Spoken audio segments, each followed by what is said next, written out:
G'day, guys. Welcome back to Steelers Nation Australia. And a special video. I've got my good mate here, the Arsenal DB. What's going on, mate? How are you? What's up? What's up, people? What's up? Mate, you doing all right? We just did a live stream today, but came out yesterday, and this video is in the future. I don't know where we are, but Yeah, we we did a time live traveling. stream. Hey? Man, I don't know where I am sometimes, but this video is coming out in the future. But we just finished a live stream. It was super fun talking about our Steelers, and we went from 2008 Steelers to who's going to win Super Bowl, to Troy's the best, to Debo's one of the best. But near the end of the conversation and then the theme around today's video, we came to a question or a statement came up, and we started talking about the Steelers culture, right? And I was like, we got to make this a video. We have to. So let's talk about it. What is the Steelers culture right now after the 9-8 season? You know, a lot of Steelers fans wanted us losing. What were your thoughts on Steelers fans who want us to lose and, being the cellar dweller for the next, 10 years? See, like you never want to establish a losing mindset in anything, like in life or in football in general. So for fans to go out there and be like, I want a team to lose to get on the first pick, like you should always want to establish that winning mindset. Be like, we're gonna go out there, we're gonna keep playing. Like Mike Tomlin kept saying every week, be like, hey, we still got a chance, we just gotta make some adjustments, we're gonna keep playing every time, we're gonna keep like just stacking wins up. And they went out there and showed perseverance, and they kind of like gave Kenny Pickett and George Pickens confidence. They started seeing like, okay, this is the culture they're talking about. This is the franchise. This is why they have 6 Super Bowls. They keep that same mentality every game. They don't care what the score is. They don't care who's on the other side of the field. It can be Deion Sanders in his prime, Lawrence Taylor, Tom Brady. No matter who's over there, you go out there and compete every time you're on the field, really.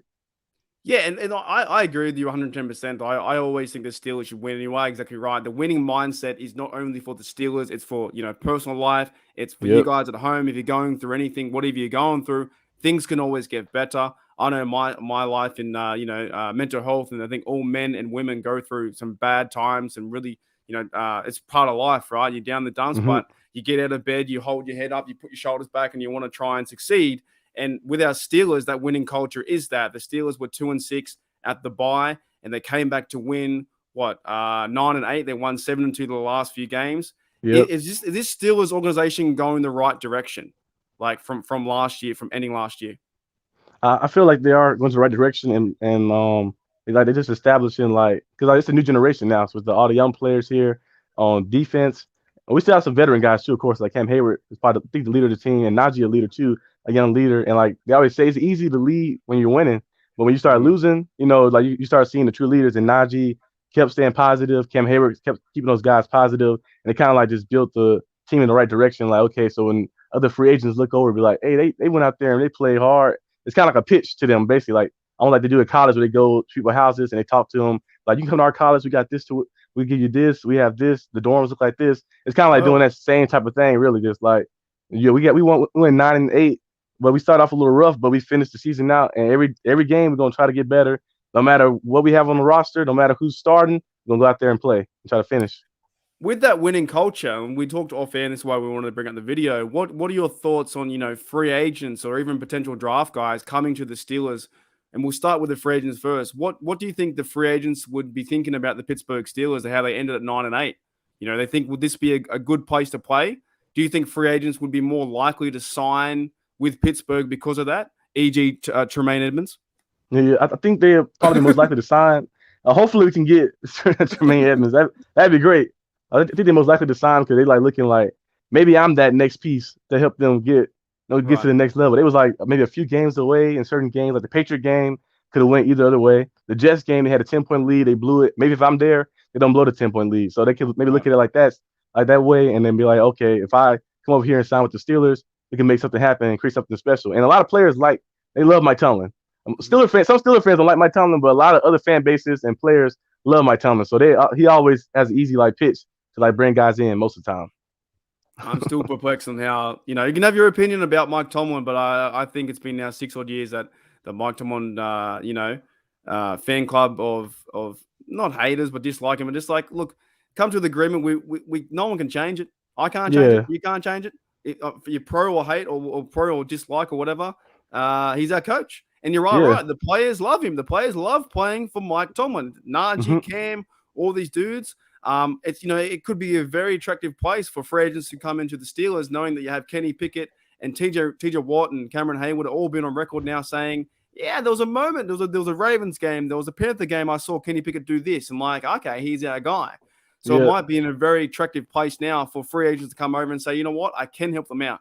Like if you were to put together, if the free agent, if it was a middle linebacker or say it's offensive line guy for depth or veteran leadership, they say Arizona Cardinals or Steelers. Who are you going to choose? yeah, Right? yeah.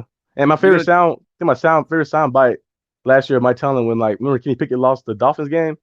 He was like, "Hey, keep your head up. It's gonna be better days. Like, let's keep like the confidence instilled in a young quarterback." The media saying that he's a bust and all this, but you still have to trust in him.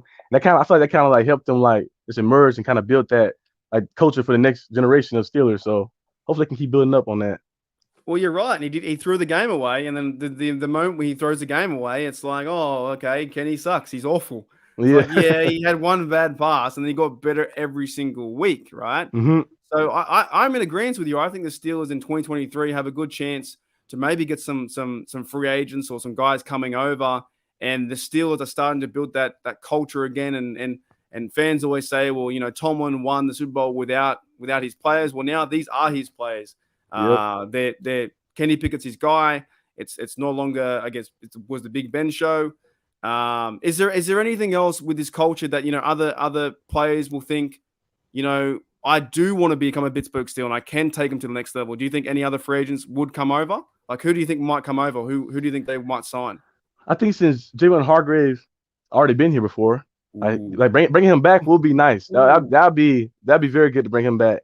But another guy, I did have James Bradbury on the list, but James Bradbury he might resign with the Eagles since they're in the Super Bowl and stuff. So if he offers something, but I think Jalen Hargrave and Edmonds, they can find a way. They can get both. That'd be spectacular. But Yeah. they can find a way to get one or the other. I thought those guys would fit in perfectly because Tremaine Edmonds got his brother there. His brother can probably tell him all the great things about the Steelers. And Hargrave been here already. He already know what the Steelers about, and he still have a high praise for them too. So I feel like it'd be easy to bring him back in too. And of course, unless they win the Super Bowl, I think he might stay. Yeah, we're just playing the Madden version. Like, of course, a lot of money. There's a lot of money involving bringing Tremaine and Hargraves. But I think if the Steelers could reach an agreement and like, let's just not say it's not impossible. They've done these things before. They went and got Minka, right? And the people saying, "Oh, that was, you know, that's impossible to do." They went and got Minka. They signed guys like they've signed TJ Watt to the big deal. It's not they've got money there. They can move things around. Khan's a genius in that circumstance. But to end the video, where can Steeler fans find your work, DB, on YouTube? You guys can find me on the Arsenal DB, and most of the time I upload probably Monday through Friday, most of the time like that. And sometimes Sunday, but I be playing in the basketball league that I joined my uncle team. So I might be uploading sometimes on Sunday, but most of the time Monday through Friday, you can come check me out. I bet you're playing to lose, right? You're playing for the overall #1 pick. So But, right. That's what Steeler fans wanted. That they wanted us to lose every single game, man. You know, I don't think I ever betted against the Steelers. Like even like some of the games were like if like that Bills game, like I did 2 like picks. I said if I wasn't a Steeler fan, I'll choose the Bills. But as a Steeler fan, I'm taking the Steelers every time. I don't care who the Bills got. We got blown out, but I still was hoping that we did something. I'll tell you what, next year, I think next year, hopefully the Steelers can get a home opener because they haven't had a home opener in about 6 years. It'd be good to see them get a home opener if the Pirates don't take the stadium or whatnot. But if they get it and they come out and blow the socks off whoever it is, you know, it'd be fantastic. I want the Bengals again, week 1. You want the Bengals week 1? I want the Bengals week 1 again. Mate, they should have won. that game, I thought we lost twice. I was like, I had like 3 heart attacks that game. How do you do that? How do you miss the field goal and then you block a field goal and then we won the game? Yeah, that right there was crazy. And we had like a 20 to 17-point lead or something. They had a good lead. I don't know. And then we kind of like blew it. It was Trubisky's first win, and then maybe he could be out. But anyways, guys, make sure you check out the Arsenal DB on YouTube. It's a quick video. We want to talk about the Steelers culture. So hopefully you guys enjoy it. And as always, guys, here we go, Steelers. Here we go.